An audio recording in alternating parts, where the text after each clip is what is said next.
बातमी अजित पवार यांच्या संदर्भात. अजित पवार रायगड दौऱ्यावरती आहेत. यावेळेस शिवसेनेचे साबळे यांनी राष्ट्रवादीमध्ये प्रवेश केलेला आहे. अजित पवार यांच्या उपस्थितीमध्ये हा पक्षप्रवेश सोहळा पार पडलाय.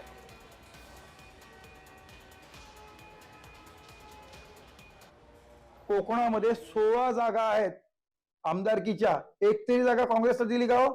नाही. म्हणजे काँग्रेसच्या कार्यकर्त्यांनी करायचं काय? बघायचं कोणाकडे? कोणाकडे बघायला सांगा ना. म्हणजे काँग्रेसच्या कार्यकर्त्याकडे पक्षाचं पूर्णतः दुर्लक्ष झालंय. त्या कार्यकर्त्याचं कुठलं काम होत. त्यामुळे अशी परिस्थिती निर्माण झाली की खरंच काम करणारा किंवा कोण सोबत देणारा माणूस जर कोण असेल तर अजितदादा पवार आणि तटकरे साहेब यांची कामं आम्ही बघतो आणि ते सर्वसामान्य जनतेच्या उपयोगाचे आहे त्याची मला खात्री झाली आणि हेच एकमेव कारण आहे म्हणून मी माझा पक्ष त्याग करून मी राष्ट्रवादी काँग्रेसमध्ये चाललोय. एवढी शिवसेनेची एकमेव संस्था होती तरी सुद्धा शिवसेनेने कार्यात मला कधी मदत केलेली नाही. मंत्री भरत गोवाल यांनी नाही केली, उदय सामंत यांनी केली नाही. उलट तटकरे साहेबांनी मला वेळोवेळी मदत केली. आता नर्सिंग कॉलेजच्या परमिशनला मदत केली.